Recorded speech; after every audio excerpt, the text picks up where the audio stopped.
on behalf of Philosophy Sharing.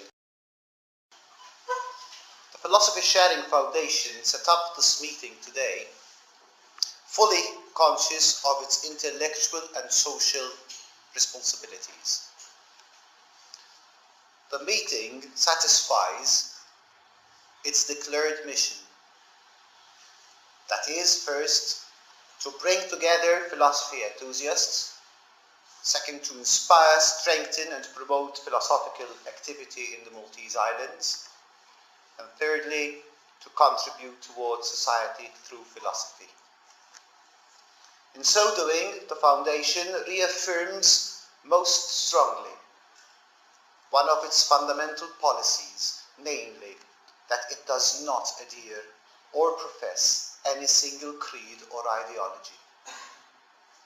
Some of us may not agree with what Mr. Lowell is generally thought to stand for. This, we maintain, does not preclude him or anyone else from taking part in philosophical debate. It is a matter of principle. Allow me to make the Foundation's position perfectly clear here. The Foundation is conscious of the fact that Mr. Lowell has been found guilty by the courts of racist incitement and hate talk. Whatever the case, the Foundation cannot agree with any form of racism, intolerance or disrespect. It cannot agree with any sort of political position or policy which is based on some racist or discriminatory premise. It would contradict its founding principles if it did so. I personally would add that racism has no philosophical basis, that it is a flawed argument, that its conclusions are illogical. In having Mr. Lowell, however, as its guest tonight, the Foundation, it does not mean that the Foundation endorses Mr. Lowell's philosophical or political views. That, for argument's sake, it approves of whatever lifestyle he lives, or that it encourages him to persist in any unreasonable position he may adhere to. Throughout the last 4 years since the Foundation's establishment, the Foundation has not done anything of the sort with any guest it invited to contribute to its activities and mission, and it shall not begin doing so tonight, nor shall it do so in the future. This is not a political meeting. We are not interested in Mr. Lowell's political positions, however relevant they might be. We welcome Mr. Lowell to share his philosophical views, and we trust that a good-natured and sensible discussion shall follow. Mr. Lowell is a writer and head of a local political party. Today he shall be talking to us about the philosophy of Nietzsche. Mr. Lowell.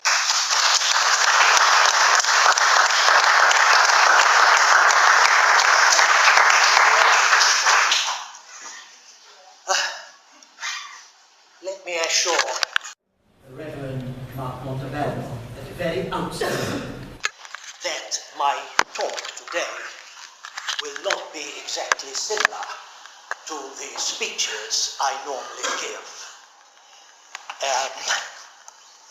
And to make sure of that, to make sure I stay with the script, I'll put on my reading spectacles.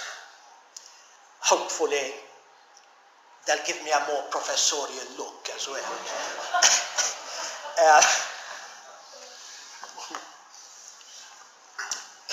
So,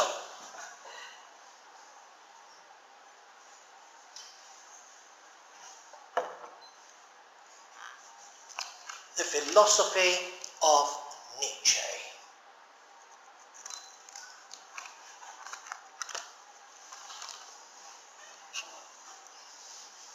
More people, including young people, are becoming avid readers and students of Friedrich Nietzsche. And let's face it, who wouldn't be interested in a philosopher who states man should be trained for war, women for the recreation of the warrior. All right. I discovered Nietzsche at 21, reading Zarathustra.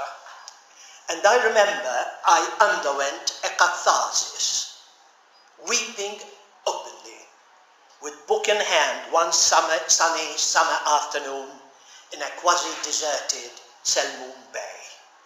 I was so shaken, my interest so aroused, that I started a correspondence lasting some 3 or 4 years with Professor Holiday, Manchester University, who translated Zarathustra. Those of you who remember Penguin Classics, very good rendition. Now he told everyone to switch off, and of course mine is still on. I can't switch it off, I'm sorry. I'm a technical idiot, you see.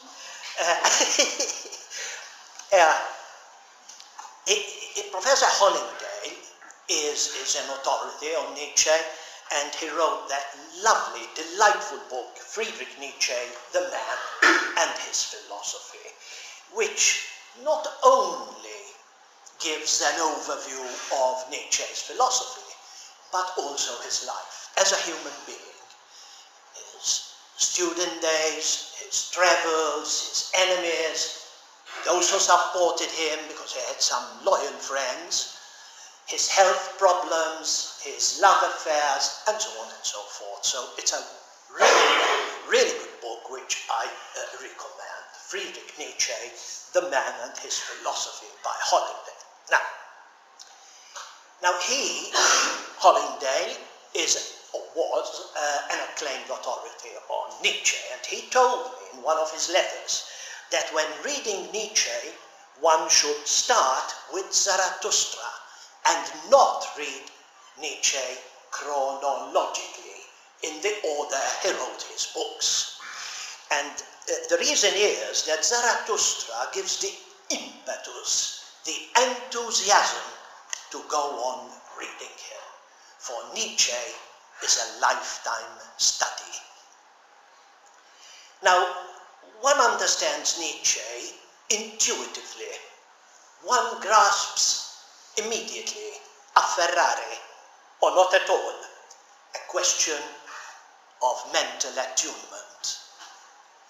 He seemingly contradicts himself on every page, but there is method, loads of method in the madness. Nietzsche was a brilliant philologist, or in modern terms, the study of the classics, with an intimate grasp of ancient Greek, Latin, and a thorough knowledge of the Hindu texts. He was given the chair of philology at Basel University when only 24, without undergoing the usual examination.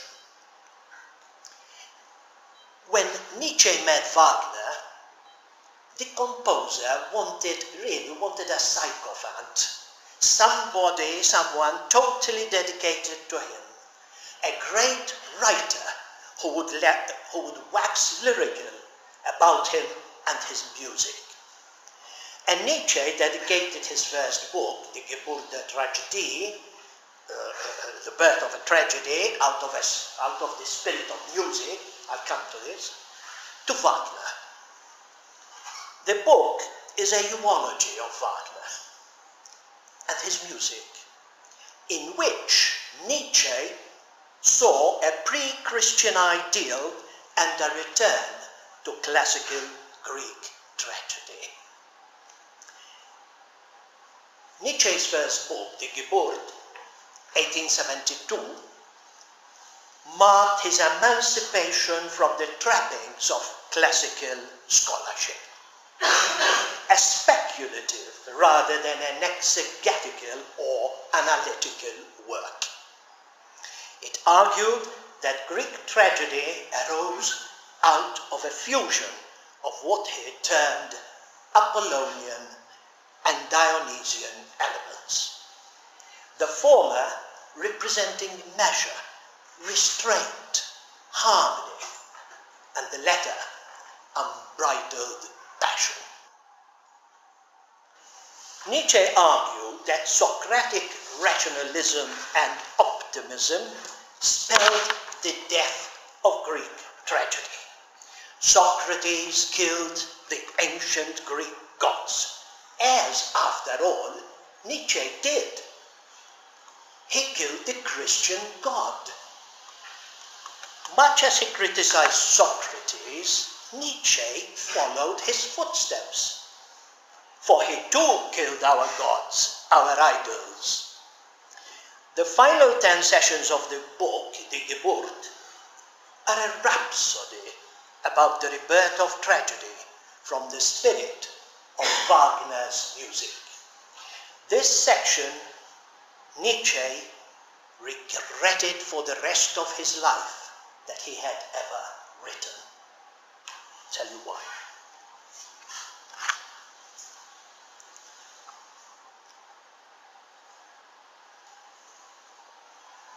So, Apollo is the craftsman form, while Dionysian is actually a suffering god as well. The Greeks knew the depth of suffering. The chorus in Greek tragedy represents the suffering. Later, as we said, Nietzsche resented and regretted this doting, this falling over Wagner, and this led to the break with the composer. When finally, after years of tribulation, debts, and contretemps of all sorts, Wagner presented the Ring in Bayreuth, he gave Nietzsche the singular honor to ride with him to the opera in his carriage. The great composer in his 70s and the still 27-year-old Nietzsche writing together for the prima serata. But Nietzsche couldn't stand it. He became literally sick, his eyes hurt, a massive headache became unbearable.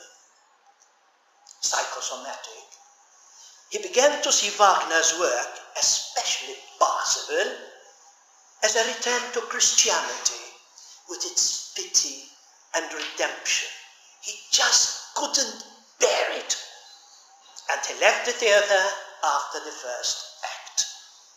Of course, the vain Wagner never forgave him for this. For those interested in this Wagner-Nietzsche relationship, I would recommend this book, Suprahumanism, written by a seasoned diplomat for a major country, a European country, and who's now living in Central Europe. This book, Suprahumanism, I will read just 2 snippets, 2 small paragraphs from my preview to it. I was honored to be asked to write a preview to the book. So I'll read from here rather than here because of ease of the font. You know, the font is easier.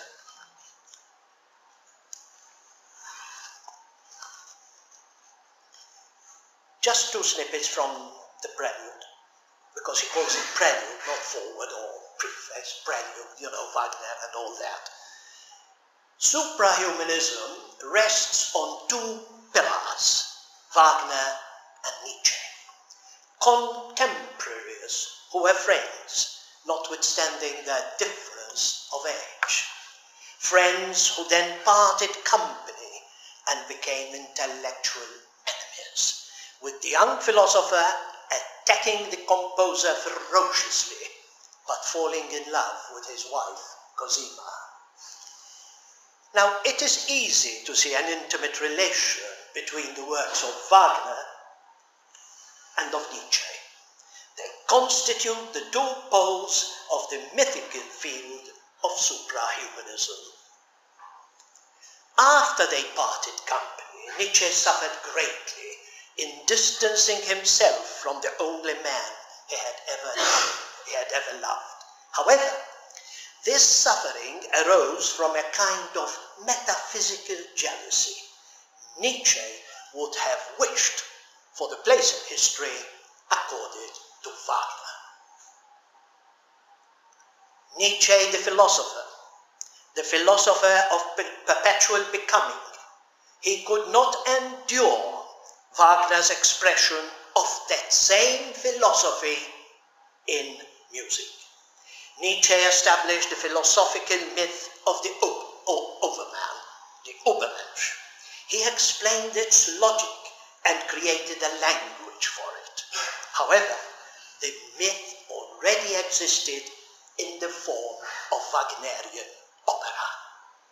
Nietzsche merely gave a name to what already existed in music. But this he could never admit. Nietzsche deliberately concealed the Wagnerian origins of his Zarathustrian vision. And now we come to an overview. We come to an overview of Nietzsche's major works, Con sorvolo, sorvolando, his major works that make him the last European, truly great European thinker. Pure, distilled, a blinding light, a man who set about questioning our morality, its origin, our present values, a revaluation of all values. The importance of Dionysius for Nietzsche. Dionysius, art and music, excess and intoxication, imperviousness to sadness. Every progress starts with a spark, an inspiration. As Picasso said, or used to put it, art is 2% inspiration and 98% perspiration. So Dionysius follows Apollo, you see. The idea is put into form, shape, order. In his Birth of a Tragedy, Nietzsche explains that there was another aspect to the Greek psyche, wild, untamed, cruel, and irrational. And he called this Dionysian, in contrast to the Apollonian, which produced the temples and the statuary of Athens. I will now read a short snippet, really short, from my Credo, a book for the very few, which tackles this Dionysian aspect of Nietzsche, you see. And again, I will read from here, because of the easier font. This short snippet is taken from chapter 15, Art is Dangerous. Art is dangerous. Art has been described by Nietzsche as that primal faculty of human fantasy by which our original and most fundamental experience is artistically expressed in images and apposite cadences. The way we feel and perceive the world. The ancient Greeks were never the serene spirits that the Hellenists once thought them to have been. A streak of insecurity and strong superstition ran through their culture. They were sensitive to suffering to an extreme degree, and all this made them deeply pessimistic. Silenus muttered that it was best for man never to have been born, and the next best thing to die quickly. Greek art then, like Greek religion, evolved to cope with the tragedy of life. It was a response to great suffering and as a means of making existence tolerable. It took two forms, Apollonian and Dionysian. Apollonian art is imagination. Dionysian art is intoxication. To the Greeks, the former, Apollonian, was but a thin veil covering the barbaric, dithyrambic undertones of their nature. Both serve the purpose of making life tolerable.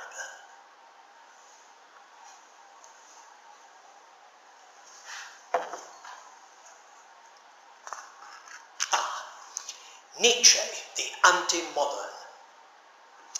Nietzsche can be called the only far-right or radical right political philosopher of modern times, accepted as mainstream by both the left and the right. Along with Marx and Freud, he towers over 19th, early 20th century thought, and he's the only one left standing of the three. His ferocious critique of Christianity, equality, altruism, as a hidden form of a will to power, his advocating of force and the subjugating of the weak, his love for the elite as against the herd, his self-overcoming portrayed as a new religion, as a substitute to Christianity, all this makes Friedrich Nietzsche stand out. But stand out from what? From democracy, socialism, and communism. The three of them atheists, but adhere to Christian morality. Without a God, how can one be an atheist and yet go through life with that same Christian morality?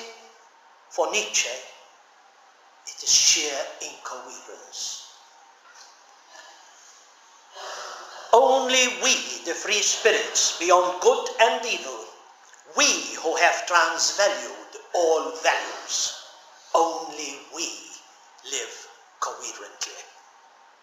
We, the strong, hammer in hand, philosophizing with a hammer, or a fine tuning fork. We forge new wings in order to fly higher. And the higher we soar, the smaller we seem to get in the eyes of those who cannot fly. Yes, Nietzsche hated Christianity. Nietzsche despised Christianity, out of which emerged democracy, socialism, and communism, with their equality and appeal to the downtrodden, the many too many, the flies in the marketplace who sting in all innocence. In Beyond Good and Evil, he defines Christianity as the revolt of the slaves. For Friedrich Nietzsche, there exists two types of morality, not one. Master morality and slave morality. The former represented by the great figures of antiquity, Periclean Greece, the Roman Caesars, and even Cesare Borgia. The slave morality, on the other hand, is the Judeo-Christian ethic born out of resentment, the psychological weapon of the priestly caste. Nietzsche mentions Thomas Aquinas and the pleasure, the good derived out of watching the torments of the damned. This angelic doctor exposes the rottenness, the sadistic resentment and vindictiveness of Christian morality. Slaves who are full of resentment, who instinctively hate and are jealous of the strong, the proud, and the truly good. And today, the slaughter of rivals and the conquest of the earth proceeds under the banners of universal brotherhood, democracy and socialism, fundamental rights, and so on. And all these sprang out of Christianity.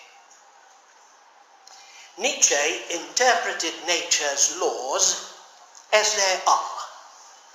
He did not make God a mirror image of ourselves. Nietzsche understood what nature's laws are: inexorable laws, immutable laws that can never change, laws that are beyond good and evil.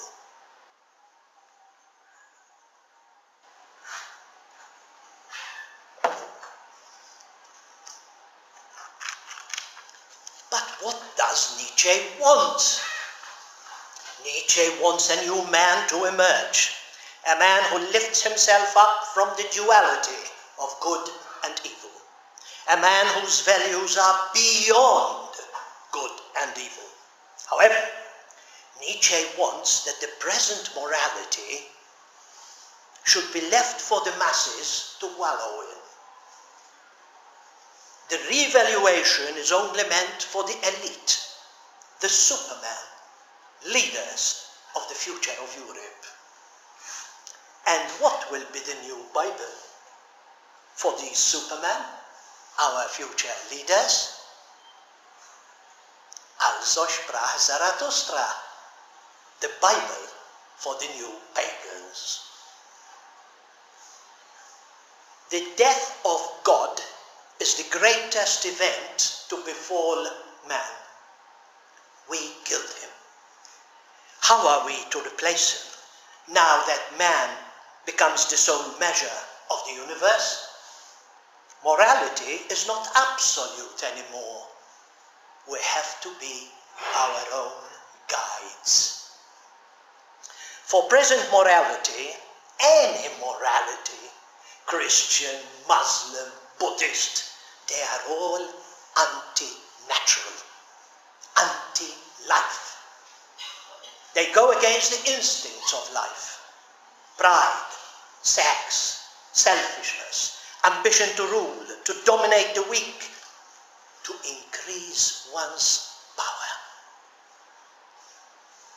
These moralities go against the source of everything. And the source of everything is the will to power. How? They are repressive. Cutting out one's eye or arm if it should lead you to sin.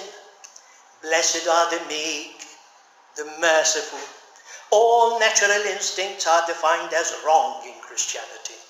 And the same with Muslims. Get yourself a smart vest, see that it fits you beautifully, and blow yourself up.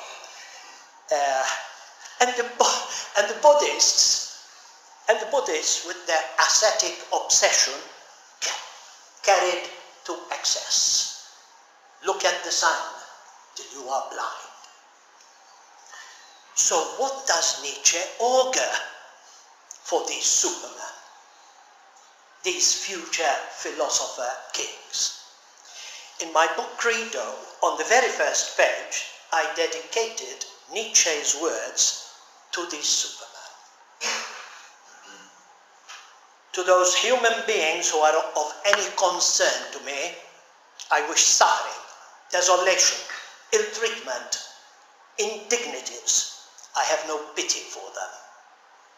I wish them the only thing that can prove today whether one is worth anything or not, that one endures.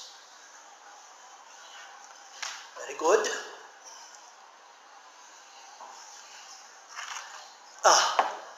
At last, something interesting. Women.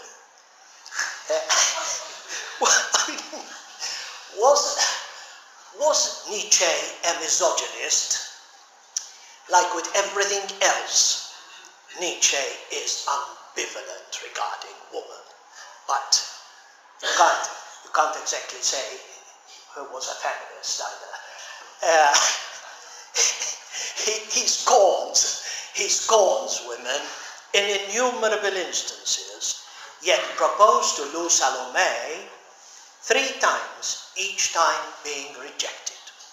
He adored, doted on Cosima Wagner, 7 years older than himself. Nietzsche had a few affairs. It's not true he was a solitary and all this. He had a few affairs, including an English lady whom he met in Italy, in Rapallo, I think. A few quotes regarding women. Women are not deep. They are not even shallow. Women, if they are masculine, display masculinity, they make men run away from them. But if they are feminine, exquisitely feminine, they run away from men, you see.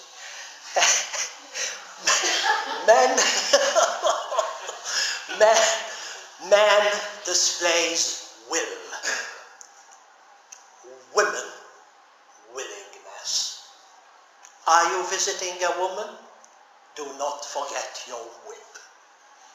But on the other hand, Nietzsche says, untroubled, scornful, outrageous, that is how wisdom wants us to be. She is a woman who never loves anyone but a warrior. In every real man, a child lies hidden that wants to play. Come, woman, discover the child in man. I wish I could read some more, but I have to stick to the allotted time. He can be exquisitely funny and witty, Nietzsche. Now, we come to the eternal recurrence, this great theme of Nietzsche. Eternal recurrence, life repeating itself endlessly, exactly as lived before, down to every detail, repeating itself millions, billions of times throughout eternity. But is it true? It does not matter whether it's true or not. But what if it is true? Who would accept such a repetition of life without any regrets? Only the Superman would embrace eternal recurrence. Was that life? Was that life? Yes, let's have it again. And so, every second becomes a striving, a self-overcoming. Every moment assumes an inestimable preciousness. And now we come to the central tenet of Nietzsche's philosophy, the will to power. Matter is representation of force, of energy. All is force against force, nothing more. Subjectively, this energy is a feeling, a drive, a will.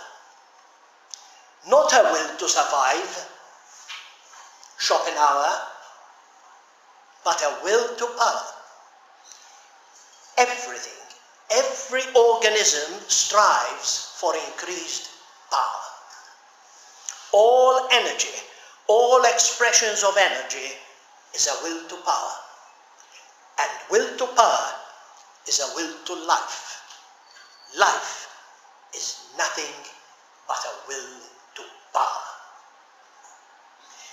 Will to survive, Schopenhauer, is the lowest form of this will to power. If an organism is threatened, then yes, there is this will to survival. But when not threatened, the same organism will strive to increase its power. This is not greed, it is growth. Will to power applies to humans, animals, plants, fungi, and all the rest. Man develops his health, his wealth, his status And these are all expressions of this will to power. Forcing one's power over those weaker through force, or imposing one's ideas, one's culture over others, this too is a will to power. Mergers, symbiotic relationships increase the power of the weak. Individual, family, group, tribe, nation, religion, ideology, imperium. One may mistakenly take Friedrich Nietzsche as a Darwinian. However, Nietzsche sees Darwin as reactive, an organism reacting to outside forces, outside threats, in order to survive naturally. Nietzsche is proactive, an organism acting to further its power over others. Will to power. Will to power and the individual. The individual has always had to struggle to keep from being overwhelmed by the tribe. If you try it, you will often be lonely and sometimes frightened. But no price is too high to pay for the privilege of owning oneself. Every obstacle overcome is the strengthening of our will to power. An exam, pain, useful in that once overcome will become stronger. It is this will to power that causes every action. Will to truth, to knowledge, originates from this will to power, because knowledge is power. Justice can serve as a vehicle of power for the weak in their search for ascendancy over the strong. Justice can serve that. We have atrocious laws designed specifically to curb the strong. Laws promulgated and pushed by the weak. As a feat of power makes for true love for the weak. True love, not hypocritical love, but true love for the weak. The Superman, overflowing with power, is graceful and helpful towards the weak. In fact, Nietzsche's last act was just such an expression of love for the weak, when in Turin he embraced that whipped horse and collapsed into madness. So his last act, Nietzsche, his last act before he went vegetable, it was such an expression of love towards the weak. Now, we come to one of Nietzsche's important books, his later works, Human, All Too Human.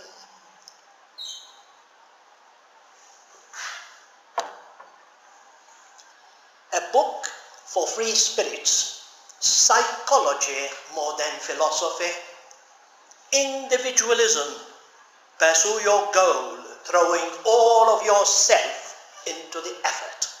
Find your own way, turn all this muck into gold, self-overcoming, self-making as a therapy to love.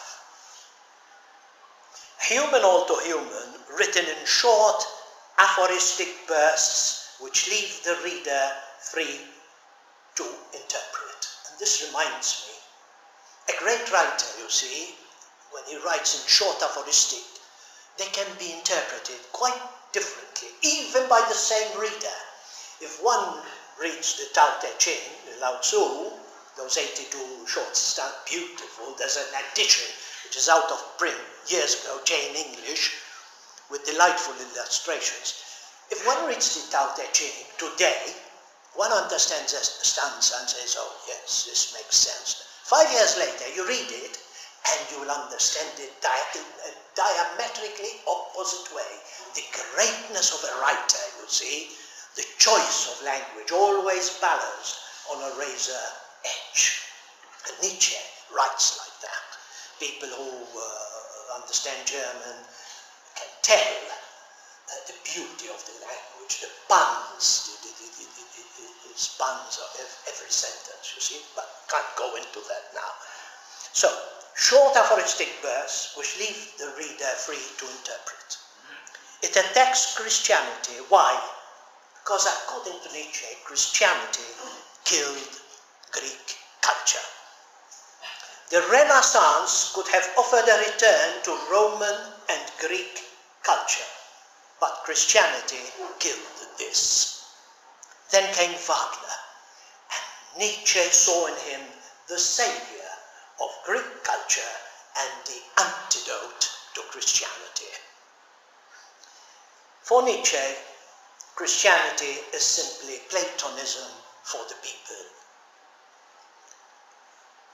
Who can believe today in a Virgin Mary, or Jesus as the Son of God who comes here to save mankind just 2,000 years ago, when we've been here millions of years? I mean, it's passé, you see. But what is this master and slave morality? Masters were formerly barbarians who, through strength, conquered the more moral, refined societies. They subjugated them, learned from them, and themselves evolved into higher, stronger nations, Greece, Rome. The overman is not subject to the herd morality of equality. Such morality favors mediocrity. So, standing above morality is rising above the herd. Master morality creates values. Good is noble. Bad is despicable. Strength and weakness. The strong disdain the slave morality of the weak. And this morality of the weak arises, according to Nietzsche, out of resentment. Christianity. Finally, genealogy of morals. How morals came about. A critique of morality. From where, from which origins spring our present values? From the ancient Greeks, the Homeric period, aristocrats and slaves. Honor, strength, and victory in battle, taking revenge, a heroic spirit. Then the slaves revolted. Envy towards aristocrats, resentment. So the impotent slaves invented a new set of values. Humility, pity, weakness. And these become good in Christianity. So innate aggressiveness, natural instincts are suppressed, internalized, and we turn against ourselves. We become guilt-ridden. So we must return to Homeric values, Goethe, Beethoven, Shakespeare, reordering, shaping, and creating a new morality. Rediscover lust, pillaging, overpowering others, overcome others, but most importantly, ourselves. Overcome guilt. Friedrich Nietzsche asks, what is the most beautiful thing in life? To live dangerously. Ernst Junger, seems to agree. War is valuable. War is life. We need danger in order to be strong. So if we try to eliminate our innate will to power, it will come out in other ways.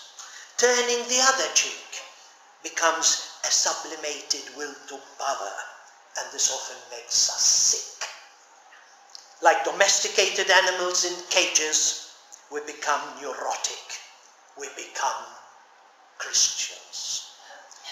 And we come to believe in a God killing his only son in order to redeem us. On the other hand, Julius Evola, the great revolutionary conservative, has a different perception of the Superman. The true type of Superman is rather Olympian, a calm greatness which expresses an irresistible superiority, something which terrifies and at the same time compels veneration, something that prevails and disarms without fighting, establishing suddenly the feeling of a transcendent force, completely under control but totally capable of release, this wonderful and frightening sense of a transcendental experience. That's Evola. And to conclude, we come to Nietzsche's last salvo against present values based on Christianity. There's two books, The Gay Science and The Daybreak. Short book, The Daybreak. Morality, Christian morality, remains, even though God is dead. Buddha's shadow remained on the cave wall where he lodged for many years. For many years after his death, when Buddha died, his shadow remained on in the innermost recesses of the cave for many years. And the same with Christianity. The same with the Christian God. He is dead. Yes, we see it all around us, all over Europe. The churches are empty. They've become the cemeteries of God. Young people don't want to know. But Christian morality prevails and rules supreme. And Nietzsche concludes, what is now decisive against Christianity is not our reason. We've tried to reason, it's no good. What is now decisive against Christianity is not our reason, but our taste. For Christianity is not only irrational, but distasteful. And with that Barthian shot, we leave Nietzsche gazing at sundown, promising the sun that he will be there the next morning at sunrise.